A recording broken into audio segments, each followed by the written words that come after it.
Hi everyone, so glad you're here today. I'm going to be working in this book, Fairy Tales Coloring Book by Emily Lighthall Oberg. And I'm going to be working on this page here. It's a pretty little gal under the umbrella. There's some raindrops, and she's sitting in this big flower here with some other flowers around. Great page for spring. And when I see these type of illustrations, I think of that little saying, spring showers brings May flowers. So yeah, perfect for this time of year. And I was looking through some pictures for inspiration and found this one. It's very unique. I really like the way the watercolor kind of creates these very dense polka dots.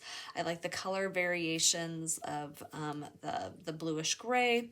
Not really sure how something like this is going to look on the page, but I think I'm going to try it out. So the paper is kind of an off-white paper, and as you can see, there's already these little raindrops drawn in. So I kind of did some experimenting to try to cover them up, and it wasn't really working out very well. So I think I'm just gonna have to go with my design, and then maybe at the end use some white Posca to make like these more of like a highlight of the raindrop. Yeah, I'm not really sure, so we're gonna kind of play around and see what happens. And yeah, I'm gonna be using some clear gesso for just the background. I don't think I'm gonna do watercolor for anything else other than the background, but again, haven't quite made up my mind on that. The clear gesso is going to give the paper like a texture, kind of a sandy texture, but it's really good for like watercolor. On this smooth paper, you don't always get those like color variations or how the watercolor kind of, I don't know, forms like a darker ring around some of the like spots or shapes.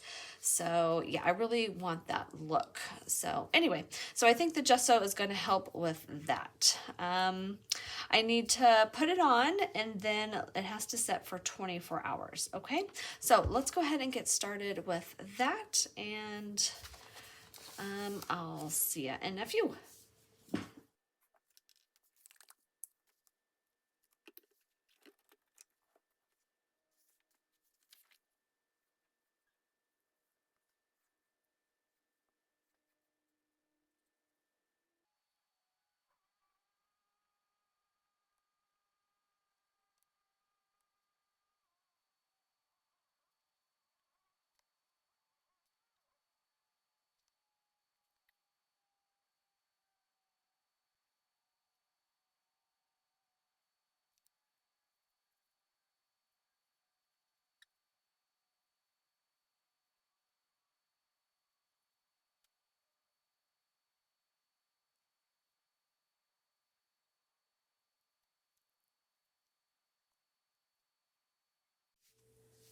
Okay, so the gesso has dried for 24 hours, and now I'm going to outline some of the areas with this drawing gum. That way I don't have to be so careful around the edges. It acts kind of like a barrier to the paint medium, and then when you're all done, it just peels away in a very satisfying way. Okay, and I'm gonna apply it with a brush, and I don't know what's going on with this. It used to be almost like thick water, but it feels like it may have dried out. It's kind of thick and goopy right now. So we'll see what's gonna happen here.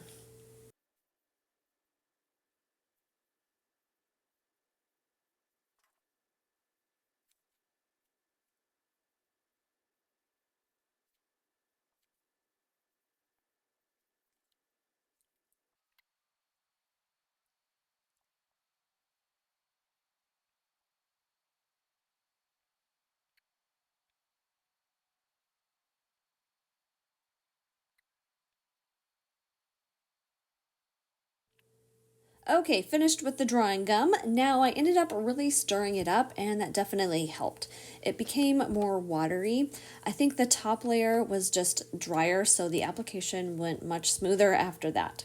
Okay, so now to the watercolors. I'm using my Roman Schmalz, and I'm going to have to mix two colors to get the shade I want. first is this ocean blue, a really pretty, more on the blue side, like kind of blue-green. And then to tone that down, I'm going to use Payne's Gray. I don't want it like, you know, real gray, but, you know, I just want that nice mix of kind of a bluish gray. Okay, let me get situated so you can see what I'm doing.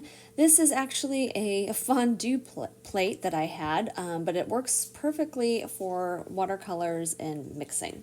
And then I have a little water dish, some paper towels, and a fairly fine brush.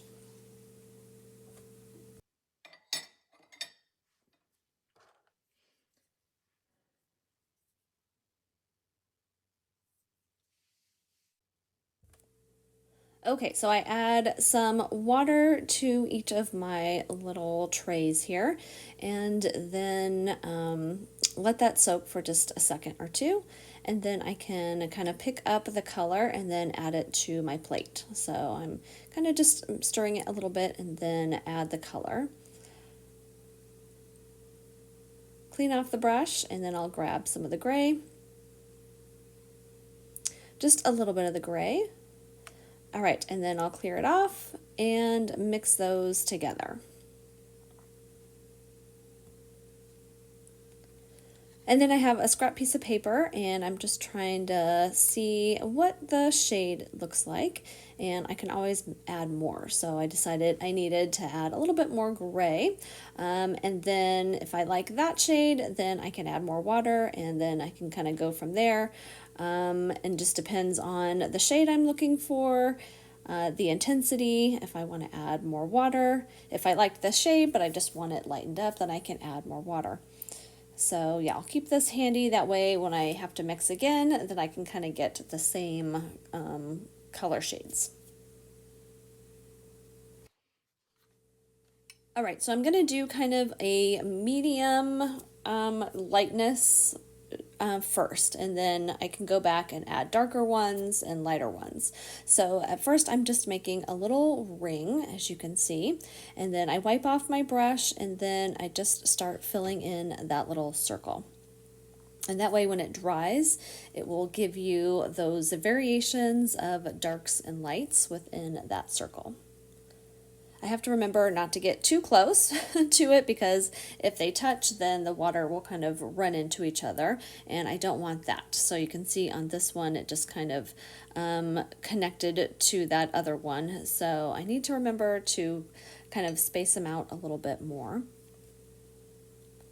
But yeah, I'm just gonna keep doing this with this color, and then I'll come back and make them a little darker.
All right, and so for these next ones, I don't want them to be as light, so I'm not going to add as much water.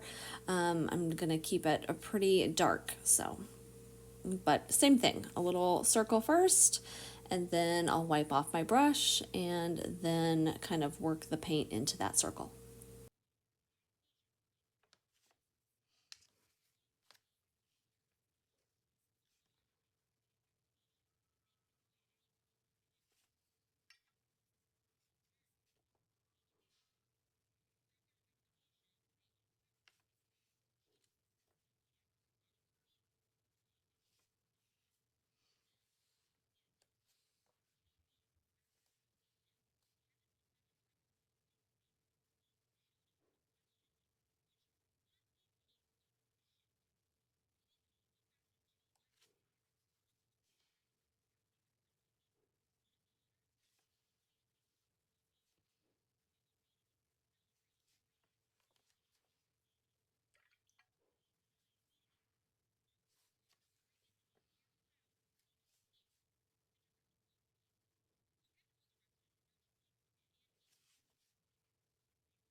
All right, my last layer is to fill in all the empty spots, and these are going to be my lightest area.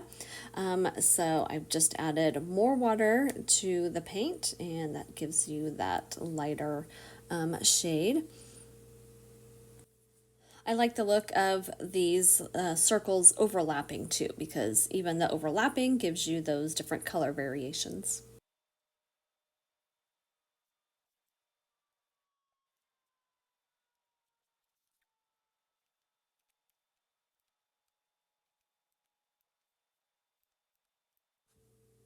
All right, now for the best part is to peel away the drawing gum. This area right here is the area that was a little bit more dry. So as you can see, it still peels away just fine. And then I believe up here is where I stirred it, and so it went on a little bit thinner. Again, still peels away just fine.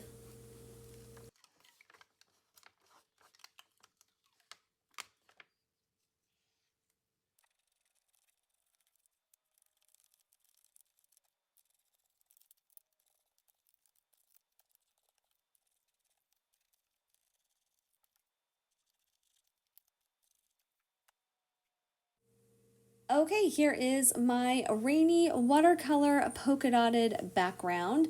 Unfortunately, I'm not going to reveal the final look and finished page on this video because it's for a group buddy color and our reveal is at the end of April. But I will post the finished page on Instagram the first part of May, so please go check that out, and everyone else's that is a part of the group too. There are always amazing and creative looks at the same page. All right, I will tell you though that I did use white Posca to cover the black dots once I finished the coloring page. So I apologize that I didn't have it in this video. It did help a little bit to camouflage the black outline, and it gave it kind of a lighter highlight. So again, you'll have to look for that on Instagram. I will also show this on my finished pages for April too. So I hope you all enjoyed and learned something new today. As always, thank you so much for watching and your support. Happy spring. See you soon.